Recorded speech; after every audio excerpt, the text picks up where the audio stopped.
This is India's #1 news network, and you're watching News 9. English news as it should be.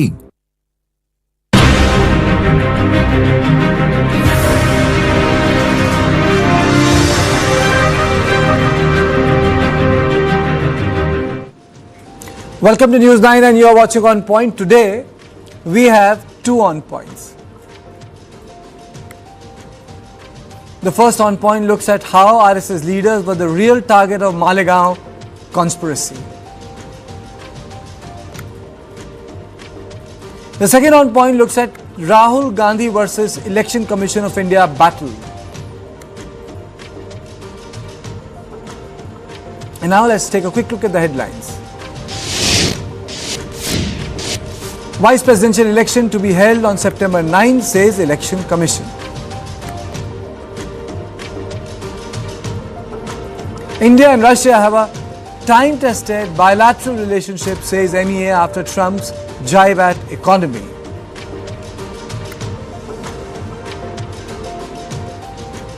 Former JDS MP Prajwal Revanna convicted of rape, quantum of punishment to be announced on 2nd August. Nimisha Priya execution delayed, confirms MEA, reminds media to avoid speculation. PM Modi to visit Assam on 8 September to participate in Bhupen Hazarika's birth centenary celebrations. NIA court reserves decision on bail application of 2 Kerala nuns arrested in Chhattisgarh.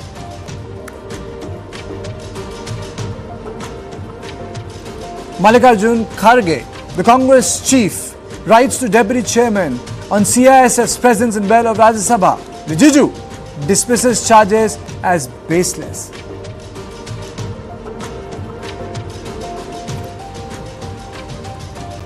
Trump's envoy Steve Witkoff meets Netanyahu for Gaza and ceasefire push.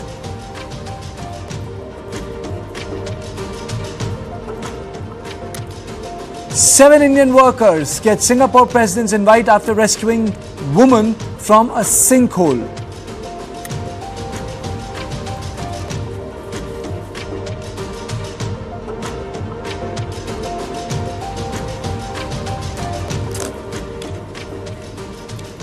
The Malegaon blast verdict conspiracy has further deepened. A retired police inspector who was part of the Maharashtra Anti-Terrorism Squad team that initially investigated the 2008 Malegaon blast has made an explosive claim. Retired Inspector Mehiboob Mujawar alleged that he was instructed to arrest RSS chief Mohan Bhagwat as part of a purported attempt to establish the narrative of saffron terror. He said it was beyond his capacity to carry out the orders to arrest a personality like the RSS chief, so a false case was registered against him for his refusal.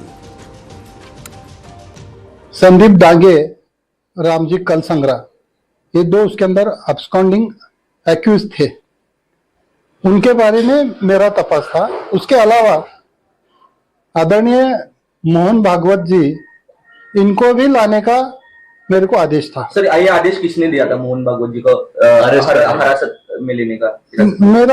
मेरे जो in charge थे मोहन भागवत के बारे में या मेरे तपास के बारे में, वो परमवीर सिंह और उससे भी हायर अथॉरिटी जो थे उनका आदेश था, और उनके आदेश के मुताबिक मेरे को महाराष्ट्र में से 10 कर्मचारी मेरे मदद के लिए दिए गए थे। सर्विस सीक्रेट फंड में से मेरे को पैसा दिया गया था। ATS की तरफ से ऑफिशियल मेरे को रिवॉल्वर दिया गया था, और जो भी जाने आने के लिए वारंट जो रहते वो भी दिया गया था। उन्होंने जो आदेश दिया था मोहन भागवत जी के बारे में, वरिष्ठ अधिकारी थे वो, मोहन तुम्हारे परमवीर सिंह के अलावा और वरिष्ठ अधिकारी थे। उनका कहना ऐसा था कि पहले जाके मोहन भागवत को मिलके क्या तो उनका डिस्कशन हुआ है, अब तुम जाके उनको उठा के लाओ।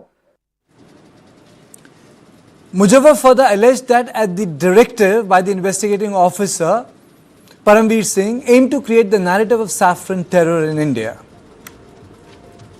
भगवा आतंकवाद के नाम पे ये तपास चल रहा था। तपास जो करना चाहिए वो नहीं हुआ। भगवा आतंकवाद, हिरवा आतंकवाद, ये था, ये गलत था, झूठ था। और इतने बड़े आदमी को लाने के लिए मेरे पे जवाबदारी डाले थे। तो मेरे झूठ करने की मेरी कैपेसिटी नहीं है। मेरे को धाड़सी बोल के लिए थे उन्होंने, धाड़स से काम करेंगे, ये बहुत टेरर है, अमुक है, ऐसे से करे थे। तो मैंने जाके नागपुर में बहुत दिन तक रुका मैं। अच्छा। मगर वो काम नहीं किया मैं। क्यों आपके? नहीं, वो झूठ काम है तो क्यों का सवाल ही नहीं आता। झूठा काम है। और ये कहीं तो भी अगर मैं लाता तो आज मेरी हालत क्या होती थी। इस्लामिक आतंकवाद ये दुनिया में चर्चा का विषय था और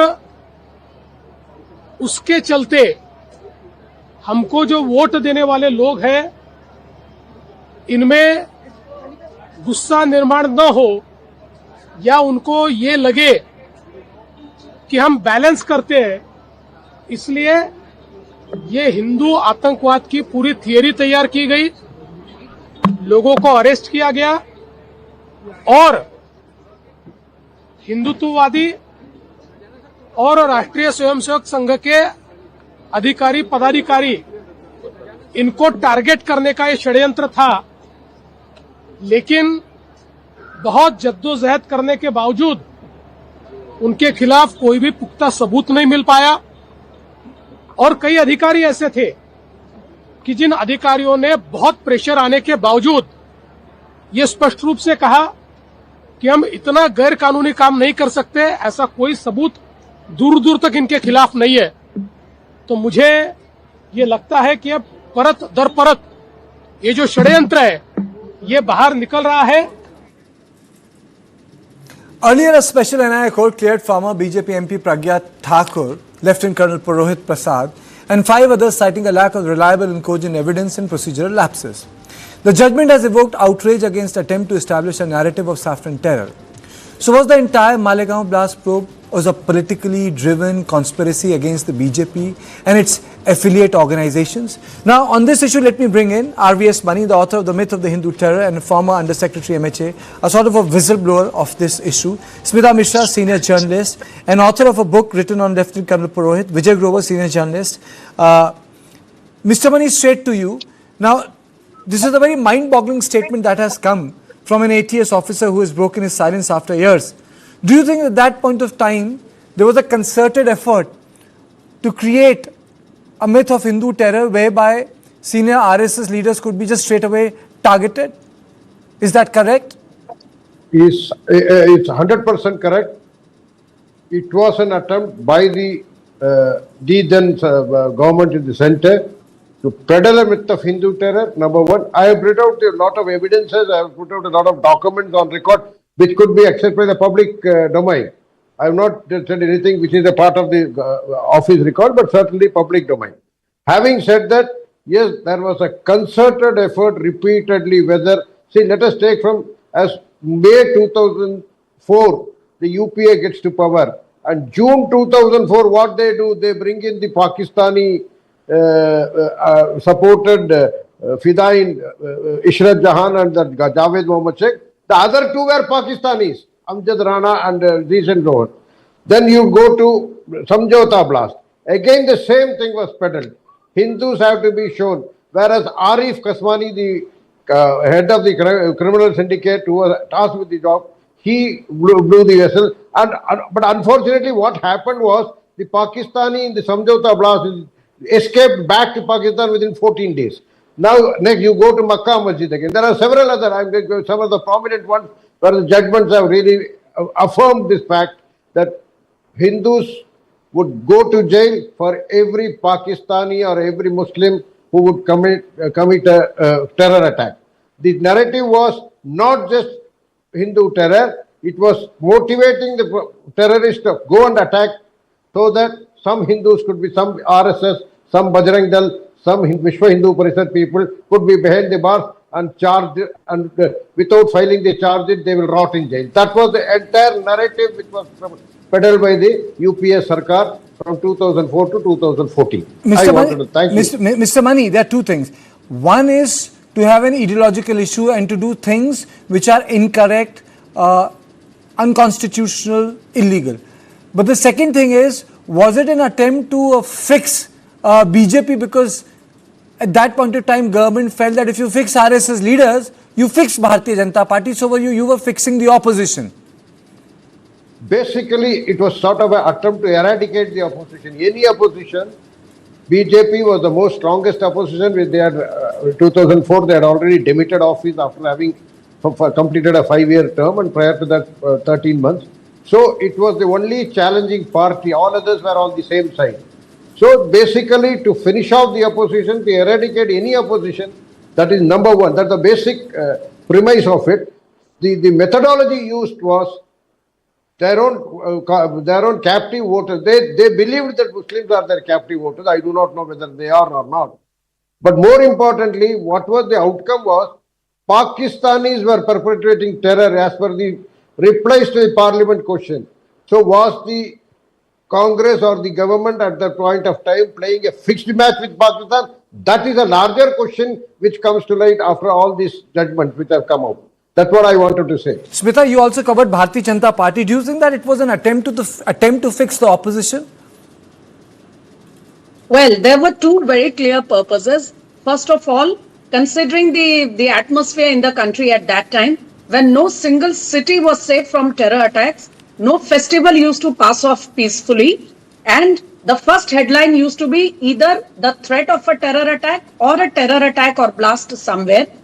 At that time, the government was under tremendous pressure on issues of national security, and it wanted to create a false equivalence that, look, the jihadi terror that was running amok in the country is not just the only challenge. We also have an equivalent terror, so that they can, assuage a certain section of the vote bank, which they presume to be their vote bank, and create this parallel, this equivalence to show that there are extremists on both sides of the religious divide.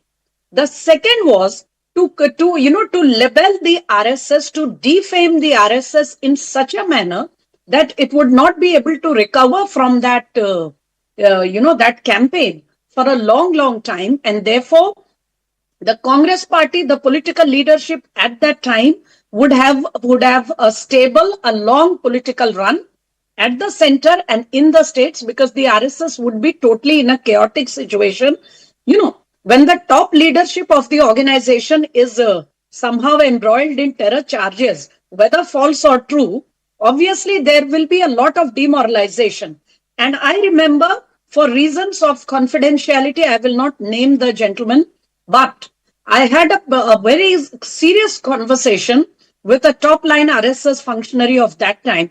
And he told us that we are going to fight it back tooth and nail, because once an allegation was laid upon us about the assassination of Mahatma Gandhi, and we were cleared in the law courts, we were cleared everywhere, and yet that charge is put upon us every time somebody wants to, score some brownie points. So this time we will not let it stick, and we will fight it tooth and nail.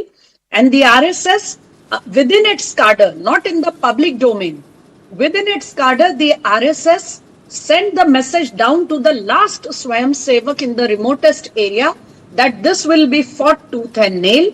And you see how it was all done. Every day, one headline used to be planted by certain people sitting here in Delhi. I know, because I am privy to those conversations. And they used to say, oh, today we are going to interrogate summon so and so. Someday it was Indresh Kumar, someday it was Ashutosh Varshane, someday it was Ashok Berry, another day it was some senior functionary in Maharashtra, and ultimately it came to RSS chief Mohan Bhagwat.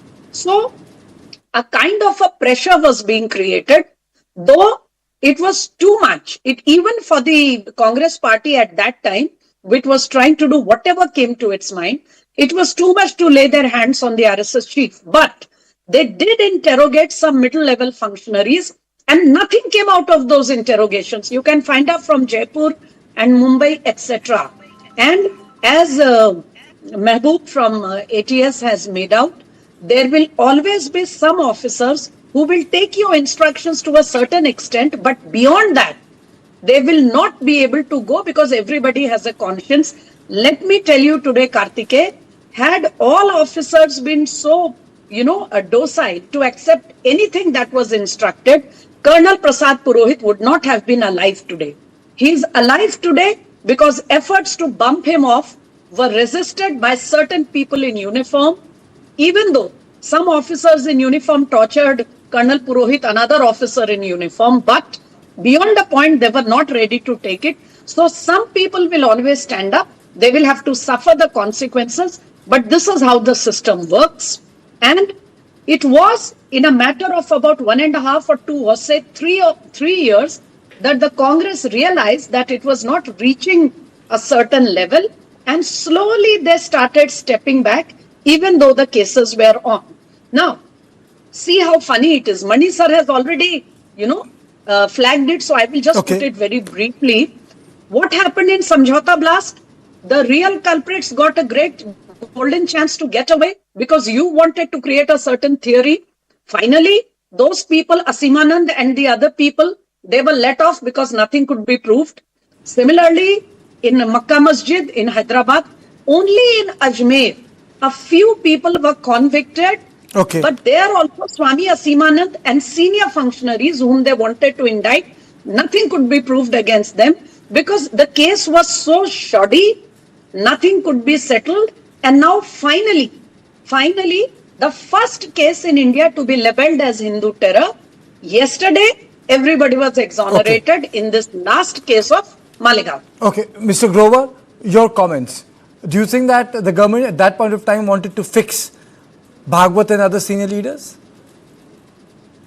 Well, see, this is something where, it now raises several questions. And, the fact that from 2014, we've had a BJP government in the center and Maharashtra has also been under BJP's rule. Why did it take so long is the first question that, needs to be asked. And that's something where, I'm sure the learned panelists who know so much about the case and, they know the details of this case from the RSS point of view. So this entire thing I feel should be, reinvestigated to be able to find out, because the truth needs to come out. You can have perceptions of different sides, but the fact is, if the people who were accused for so many years and now exonerated, if they didn't do it, who did it is a big question. And that's something that needs to be, investigated and probed and needs to be, found out. It's not possible that, nobody carried out these terror attacks. That is something that's a very mysterious thing which comes to mind. Now, why did this Muslim police officer, inspector for that level, come out with his statement today after so many years? What kept him silent despite knowing that for last 11 years we've had a BJP government? He was not silent. He was not silent. Smita, just let Vijay complete his point, then I'll come to you. What was the trigger which actually, forced him to come out now and not before? If his conscience is woken up now, after so many years, after 17 years of the terror attack, it's a very strange thing. So whatever may be the fact, I'm not privy to, information like the other two learned panelists are. But the fact is, I, as an Indian, would want to know if, the people who have been exonerated did not carry it out, this terror attacks, who carried it out, needs to be found now. And I'm sure with, the BJP ruling in the center and the state, there certainly would be able to do a better investigation than that was carried out in the last 17 years. Okay, Mr. Mani. First thing, now answering Mr. Grover's question, let me put it very straight away. The first responder of the terror, the IG at that point of time, and later he retired as additional DG, he has confirmed it. We had a lot of reports, but you don't have to rely upon it. He's the first responder on the matter. Mr. P.K. Jain has already come on record saying that Ahle Hadith had conducted it's a very radical outfit of Islam. Ahle Hadith had done the this blast. On the Samjhauta blast, as already is all very clear on public record, that the real perpetrator was Arif Kaswani and his foot soldiers escaped. They were facilitated to go back to Pakistan within 14 days. And in Makkah Masjid, Muhammad Bilal and Sharifuddin, the SIM card purchase from Faridabad, everything is there on record. So there is no question of not knowing who has done the record. It was only a sort of a counter narrative sought to be created to blame the RSS, to blame the... See, RSS, I will tell you one thing. There was a case of Simi ban being extended in 2005 or 6. So they wanted a counter narrative to be set up banning RSS. Officers in the Internal Security Division had very clearly said at that time that we do not have adequate evidence to sustain the ban after cabinet approval before the UAPA tribunal, which is constituted under section 4 of UAPA. This is a matter of record which can be. So that is being aborted. There was an attack in the RSS headquarters on 1st June, and immediately after that, if you go, I will take you through my book. 1st June only, in the office of Home Minister, Mr. Digvijay Singh and our Ashoka Chakra winning 2611 martyr were present, and they started mining cases on Hindu terror. And normally terror attacks were reported within 24 hours to the MHA control room, but at 20th April 2006 case came to our notice as a terror attack. It was ultimately proven that it was a false insurance claim attack. It was a crime, but it was not a terror attack. Similarly, some things happened. Thereafter, they started peddling the Samjhauta blast, because by the time they could, otherwise they would have made this even train blast also as a Hindu terror, but the exercise could not really consolidate at that time. So the first terror attack after that was the Samjhauta blast, then Makkah Masjid, then there were several others, one in that Cooch Behar area, on train attack in Cooch Behar area that came into northeast, and there was another one in this court, three district courts in November 21st, 3 district courts. So all these things, immediately, then what happens? Even on the 1st January 2008, Rampur CRPF attack also, there was a huge attempt which was resisted. I have been privy to that. I have resisted the entire narrative. I said we will proceed only on the basis of the evidence provided by the NIA. Though the NIA was not the local state police. Mr. Mani, let me just play out a bite of former Chief Minister of Maharashtra on his understanding of what constitutes terror. Just let me play out his bite.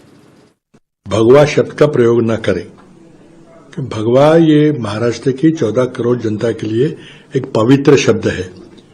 ये भगवा जो है वो छत्रपति शिवाजी महाराज का झंडा था, जो कि एक स्वतंत्रता का प्रतीक है। भगवा रंग जो है वो संत ज्ञानेश्वर का रंग था, हमारे वारकरियों का पंथ था, हमारे संत तुकाराम का रंग था, और ये भारत के स्वतंत्रता के पहले की बात, बहुत पहले की बात है, जिसे हम महाराष्ट्र धर्म बोलते हैं। जो महाराष्ट्र राज्य की संकल्पना वहां से पैदा हुई, तो ये हमारे लिए भगवा कहना तो गलत है। ये तो सब पॉलिटिकल पार्टी जो अपना लिया है और भगवा नाम दिया है, तो वो गलत है। अगर आपको किसी धर्म का नाम ले तो हिंदू टेरर कहिए, हिंदू फंडामेंटलिस्ट टेरर कहिए, सनातनी टेरर कहिए, लेकिन भगवा न करिए। Smita, you don't call it a Bhagwa terror, you can call it a Sanatani terror, you can call it a Hindu terror. I mean,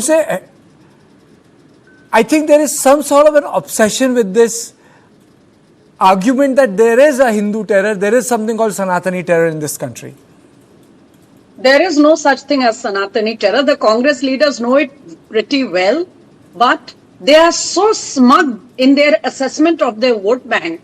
They are sure that if they keep on peddling this narrative, there is a certain section of the voter in this country, a section of the vote bank, which will be, sort of encouraged by hearing these kind of statements. They will be enamored and their vote will consolidate. This is exactly what they had wanted to do during the UPA regime. They did get some benefit out of it in 2009 elections, I must admit, because the 2009 Lok Sabha elections under the leadership of Lalkrishna Advani, the BJP did not do well at all. But slowly the facts started coming out, because in 2008, when they built up this Hindu terror theory, this whole bogey of Hindu terror, the people were taken aback by all these back-to-back developments, and they were not able to see clearly. But slowly the things started getting clear. I am afraid with a kind of a statement, I don't know, Prithviraj Chavan is a very articulate and one of the most seasoned leaders of the party from Maharashtra. Why should he make a comment of such a nature at this point of time? The more they try to, keep plodding this theory of Hindu and saffron terror, the more and more it's going to get difficult for them. It is already very challenging. However, I do agree with one point made by Mr. Grover here that somebody did perpetrate the blast.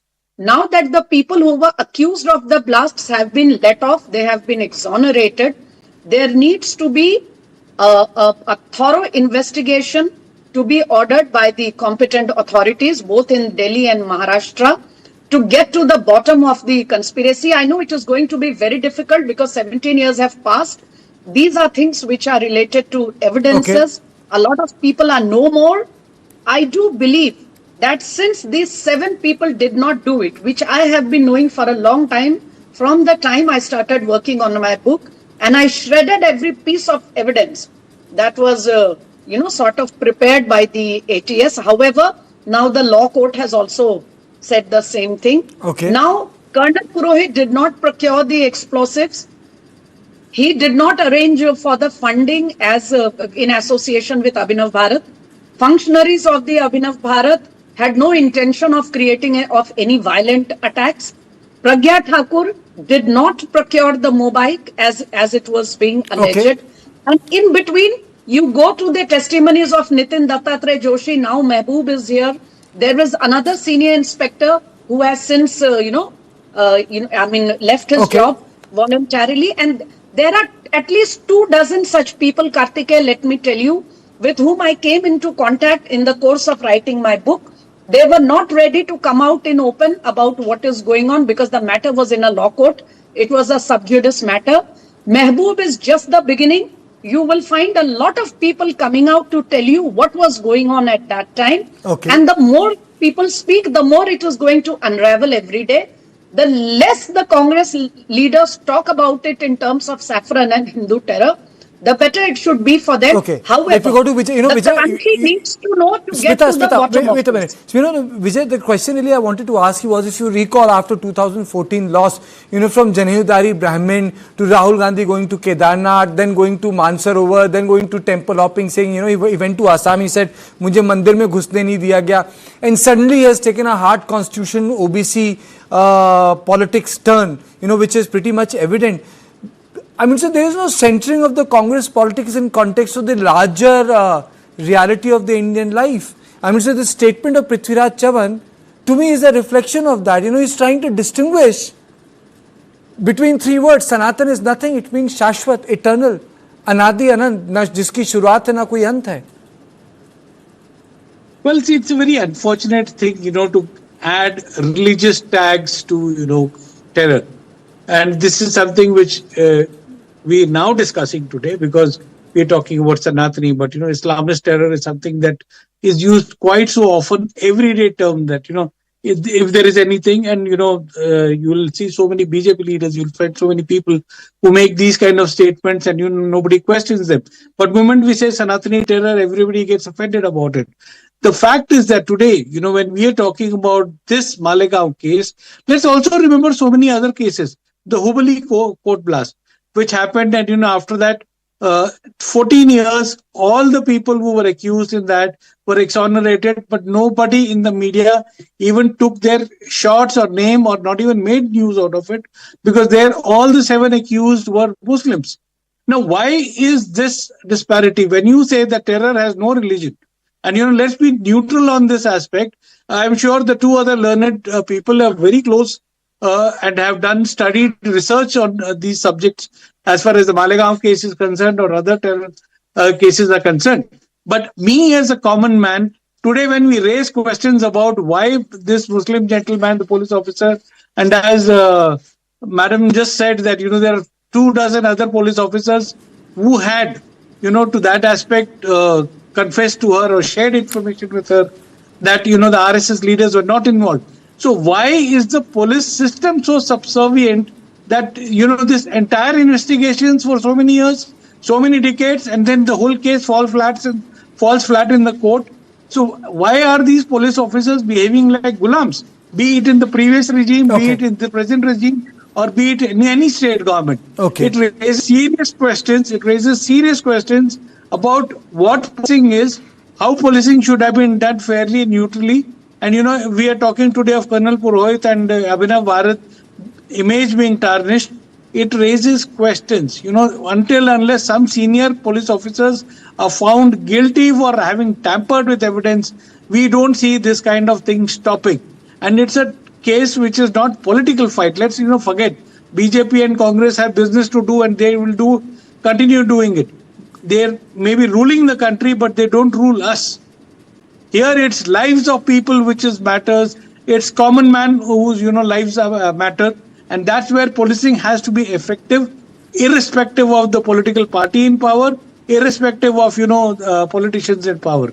That is where I think so India should head, and that's where we will have proper investigations, fair investigations, be it Malegaon, be it Hubli, be it any other thing, be it Islamic terror or Sanatan terror, whatever you want to call it.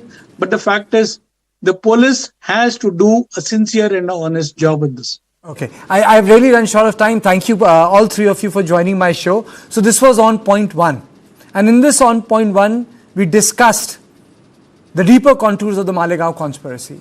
In the second on point, we look at Election Commission versus Rahul Gandhi, a battle. But after a short break.